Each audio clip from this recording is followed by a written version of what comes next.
लड़का के पीटी गले लड़का दू फैट लड़की के नाम पर घींच गए नाके पर जो दिलके नी नाको लंबती है गाय ले 17 लाख लड़की के बाप और हदर के गदा के दे खातिर मुंह के दे खातिर 17 लाख लड़की खाने अलग ले हो भाई लड़की का भाई तो लकड़ियां रहे छे हे उनका एते मटाइल उनके रंग रंग मटगर सोटगर 3-4 गो लोकनिया लड़की भाई कल के है अपना बहन के लड़का रस्ती मारने शुरू कर अपनो आज तो गड़बड़ काम हो रहा है लाइन मारो स्टार्ट थिएबा स्टार्ट मारो तू पे स्टार्ट होई थे हम करबो सर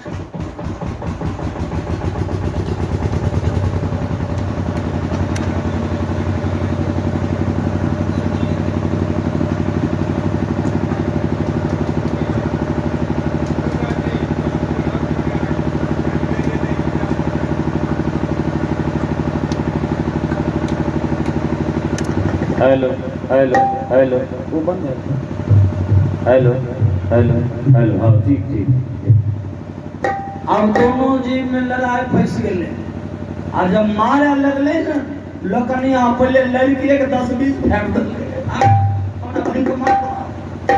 लड़का कहे बाबू हो तो जते बराती रहे सब पहुंच गए भाई की भेले हमू पहुंच लिए देख लिए लड़की का हालत कर लड़कों के तब तक न ले गए खाई देखो लड़कों के घर बार दोनों कलिए मर्दे देहन लड़ाइए के रहो तो बाहर जाए तो दोनों जी उठम पटकी कर तो रास्ते में कुटुम मर्जी का हमें सोचली तनी पूछे छे भाई झगड़ा कथी भेल करिए हो दरोगा बाबू कथी लड़लो कल के महन जी लड़की अखनिए हमरा बात से बाहर जाए करिए की भाई कल के हमने कलिए बेटा डॉक्टर बनने गई कैसे वकील बने कलिए हो बेटा छो कहा कल के बेटा कहाँ से कहीं बातें विचार मिल रही है कि लड़ाई फैस गई कहने का मतलब कि अभी पति पत्नी में भी प्रेम नहीं हमारी चर्चा चल रही थी थोड़ा शांति का नाम देंगे ए बाबूजी राजा जो आग का मसाल उस भील में इधर से धकेल रहा है तब तक अग्नि का ज्वाला उस गेट पर जो छुछुंदर बैठा था उसके पास पहुंच गया छुछुंदर देख लिया कि एक राजा मेरे भील में आग का मसाल धकेल रहा है छुछुंदर सोचा कि मेरी पत्नी मां बनने वाली है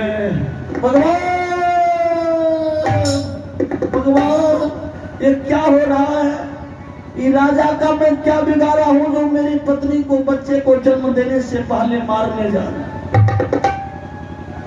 राजा आग की मिसाल कुंदर भील में धकेल रहा है सुंदर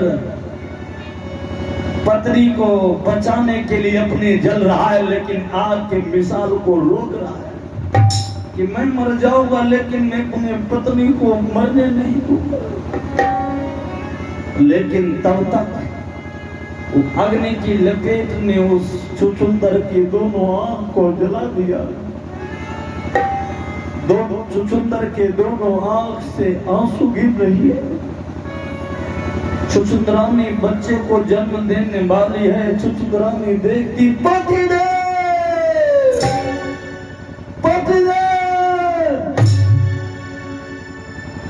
छुछुंदर कहा प्रिय तू अंदर चली जाओ तब तक में छुछुंदर का दोनों आंख अंधा हो गई छुछुंदर तरफ तरफ कर जब मर गया ना तब वो आग का लपेटा छुछुंदरानी के पास पहुंच गया छुछुंदरानी जो मां बनने वाली है सबसे पहले उस बेचारी की आंख की रोशनी थी आंख जब झुलस गई तो पति के लाश पर छुछुंदरानी चली जाती। पति दे इस दुनिया में आपके माथा में निर्वंश का टीका लगा रह गया। रे पापी राजा, आज तक कभी हम दोनों पति पत्नी तुम्हारे घर में जाकर तुम्हारे घर को गंदा नहीं किया, लेकिन तूने आज मेरा हंसते खेलते जिंदगी को तबाह कर दिया। मेरे पति को निर्वंश अवस्था में तुम मार दिया। तब तक राजा आग के लपेटा को और अंदर तक। सबसे पहले छुछुंदरानी का पेट फट जाती है। नन्हा नन्हा बच्चा पेट से निकल करके माँ के सामने तड़प रहा है। वो छुछुंदरानी अपने छोटे छोटे बच्चे को देख रही है। अरे नीर नैनों से चमाचम बह चला, नीर नैनों से चमाचम बह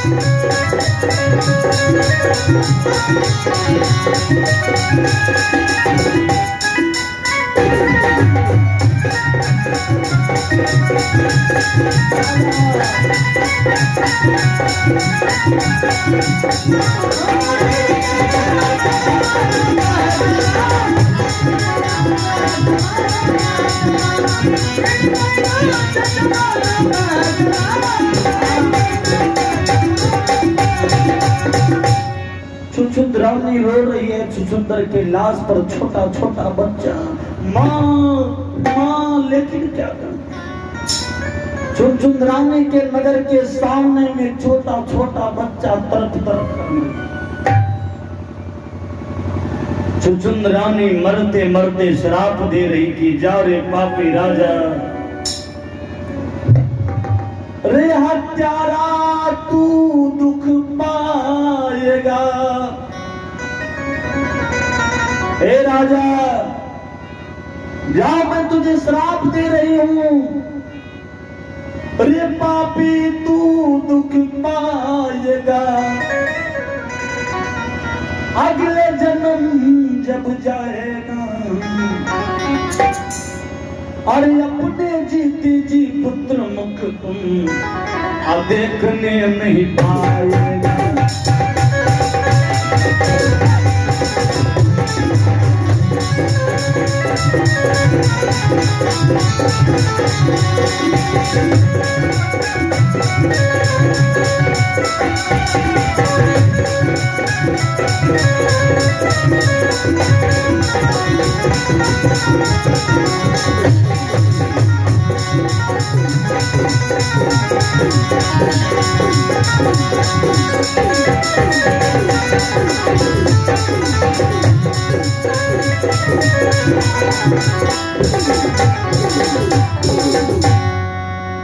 छुछुंदरानी उस राजा ज्ञानदेव को श्राप दिया कि रे राजा तू दुख पाएगा,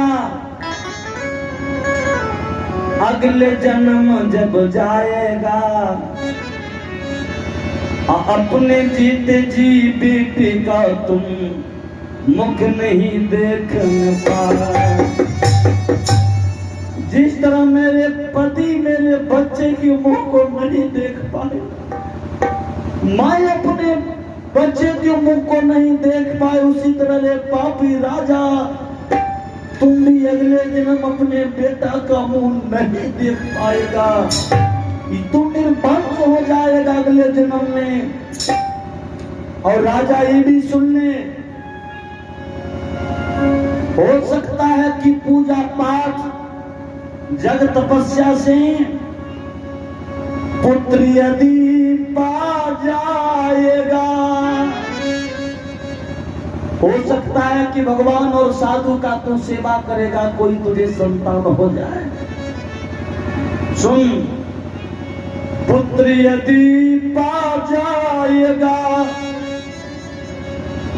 तो नेत्रहीन हो जाएगा, अरे अपने जीते जी पुत्र मुख तुम देखने नहीं पाएगा।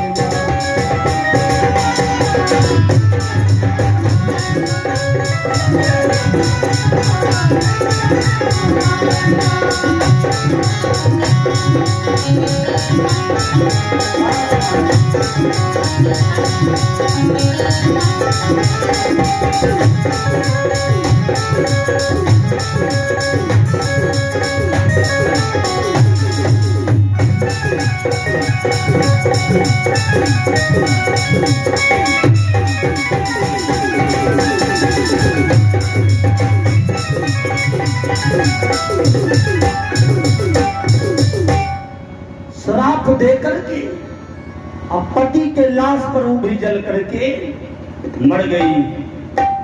राजा ज्ञानदेव कहा कि जल मार दिया उस पापी सर्प को मैं, लेकिन छुछुंदरानी का श्राप मिल चुका है कि जो सर काटे आन का आपहु शीश कटा, तुलसी उस दरबार में बदला कहीं न जाए हो भैया, बदला कहीं न जाए।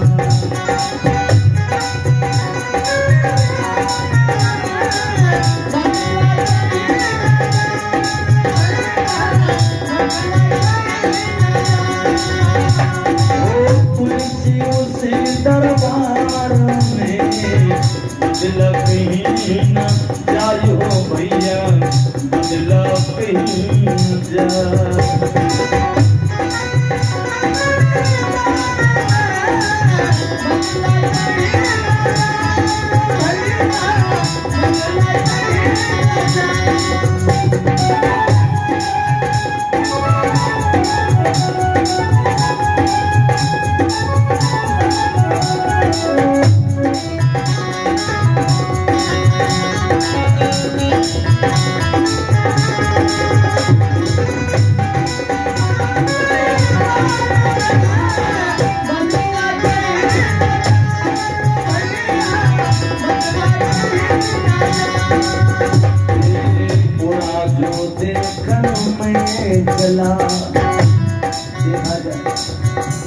जो सर काटे आन का आपहु शीश कटाए, हम मालिक के दरबार में बदला कहीं न जाए।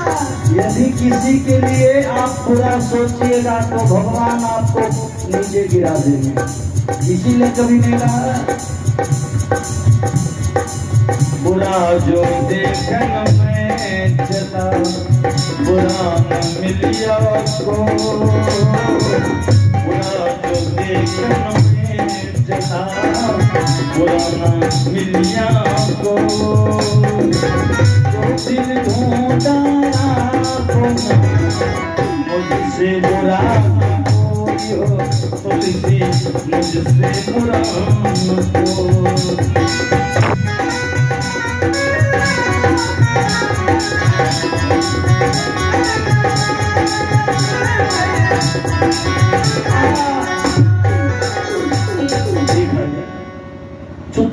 छुछुंदरानी को राजा ज्ञानदेव को श्राप लगा और इस जन्म में वह ज्ञानदेव राजा शांतनु के नाम से ब्राह्मण के घर में जन्म लिया। ध्यान देंगे। और उसकी पत्नी जो ज्ञानवती वह भी ब्राह्मण के घर में जन्म ली। अब उस राजा का नाम पड़ गया शांतनु, उसकी पत्नी का नाम ज्ञानवती ही रह गई। अयोध्या के गांव में दोनों पति पत्नी समय व्यतीत कर रहा है, लेकिन सब कुछ है पर पुत्र नहीं है। सब कुछ कुछ है पर पुत्र नहीं है, सब कुछ है पर पुत्र नहीं है, सब कुछ है पर पुत्र नहीं है, सब कुछ है पर पुत्र नहीं है, सब कुछ है पर पुत्र नहीं है। राजा को अगले जन्म में, अब इस जन्म में ब्राह्मण बना। अब उस ब्राह्मण को सब कुछ है, लेकिन बेटा बेटी जब 50 बरस की दोनों की उम्र हो गई न, तब शंतनु सोचा शांतनु की अब मुझे तपस्या करना चाहिए, नहीं तो निर्वंश का टीका मेरे माथे। नारद जी पहुंचे, नारद जी को प्रणाम किया। माँ जी तनी बातचीत नहीं करवे, हाँ भजन में नहीं हल्ला करे चाहिए। एक बार अकबर बीरबल को पूछलक तने उनका जगह देवे, सुत रहलखिन। हाँ सुतबै नहीं सरकार, जय हो। भजन में जो आदमी सोते हैं उसको अजगर का जो नहीं मिलता अगले जन्म में, अजगर। आज इसके बगल में सोते हैं उसको सपेरा का जो नहीं मिलता है। जकरा बगल में कोई सोते है समरियो को जेबे कर तक नहीं ओकलेने देते। हाँ, ये दिन में वाला निंदा देखिए, दिन में नहीं सोना चाहिए। दिन में सोने का कारण ये कथा सुना रहा हूँ। मानो तुम भी कभी 12 बजे दिन के बाद नहीं सोना, देखा जाए। मैं कभी बना संसारी कोई होश ना था। नारद जी गाते जा रहे हैं कि मैं कभी बना संसारी कोई होश ना था, मेरे निर्मल निर्मल उनका कोई दोष ना,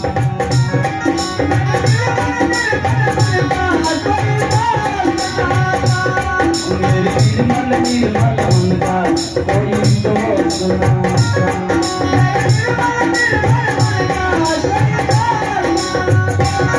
मैं कभी बना संसारी कोई होश ना था,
बालापन तूने भाई खेल में गमाया रे,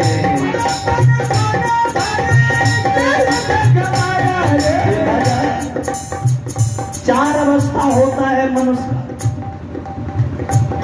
ऐसे तो 3 अवस्था कहा गया, बालापन, जवानीपन और वृद्धावस्था। न बालापन खेलते खेलते चलेगी, भजन के कड़ी पर गौर करेंगे। बालापन तूने भाई खेल में गमाया रे,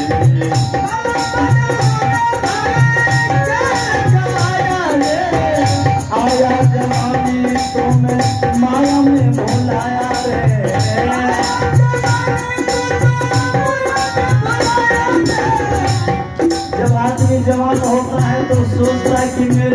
जैसा कोई सुंदर नहीं, मेरे जैसा कोई पैसा वाला नहीं। ये बाबूजी, जवानी में मनमानी नहीं करना चाहिए। कभी ने लिखा बलपनी तो निभाई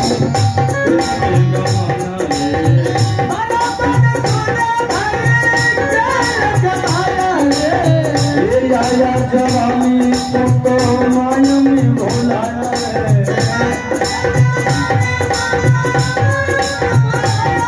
मैं कब बना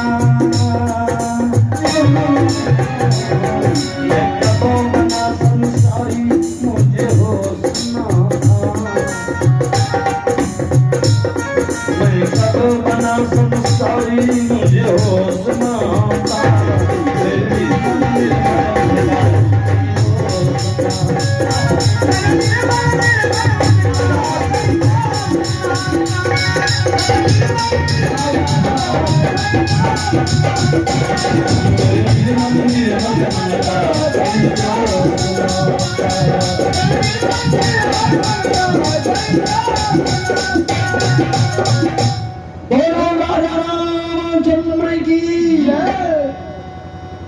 नारद जी पहुंचा, दोनों पति पत्नी बड़ा सेवा की। शांतन ने नारद जी से कहा कि हे देवर्षि नारद, भगवान ने मुझे सब कुछ दिया है लेकिन वो संतान नहीं दिया। आप तो बड़े ऋषि हैं, ज्ञानी हैं, कोई युक्ति बताइए। नारद जी कहा कि परम पिता ब्रह्मा का तपस्या करिए तब तुमको पुत्र होगा। विचार करिएगा कि एक माता पिता बेटा बेटी के लिए क्या नहीं है। देखबै जे माय बहन के धिया पुता नहीं होल आ कोई कह दिलक कि बरौनी में एगो बाबा जरी दे छे तो बेचारी नहीं रूपा रहल तो सीधो पर लेके चल गेल। देखिए माँ का प्रेम। आ बेटा के जब माँ पाल पोस के बड़ा कर ले तो वह बेटा पुतो बूढ़ा बूढ़ी के दुश्मन बन भूल जाता है। माँ कहते हैं रे बेटा रे नुनू तनी बेटा है माथा दुखे छे एगो गोटी ले जा कहते बैठले बैठले तोर माथा दुखे छे। विचार करिए बचपन में उस बेटा को थोड़ा भी कुछ होता था तो माँ व्याकुल हो जाती। हे भगवान हमारा बेटा को क्या हो गया। बेटा बेईमान होता। लेकिन आज ऐसी बेटा का कथा जो बेटा ने अपने माँ और पिता के कर्जा को चुका दिया। बाहर सर्वम आया जाए। दोनों पति पत्नी संतनु ज्ञानवती भगवान का तपस्या करने लगा। बाबूजी 1 वर्ष को कौन पूछता है। 12 वर्ष तक दोनों पति पत्नी अखंड तपस्या किया ब्रह्मदेव का कि ओम ब्रह्माय नमः ओम ब्रह्माय नमः ओम ब्रह्माय नमः। 12 वर्ष तक तपस्या किया तब ब्रह्मा जी का सिंहासन दौड़ पड़ा। ब्रह्मा जी चल दिए कि एक माँ और पिता एक पुत्र के लिए इतना बड़ा घोर तपस्या कर रहा है। धन्य है माँ, धन्य है वह पिता जो एक संतान के लिए इतना बड़ा त्याग। ब्रह्मा जी पहुंच गए कि पहचान तू पहचान तेरे सामने खड़ा है भगवान।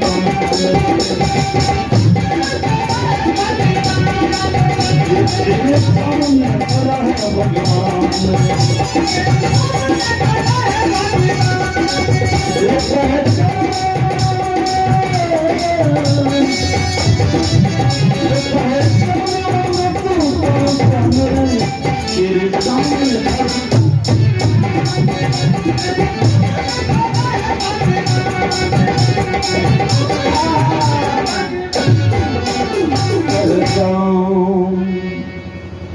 पहचान रे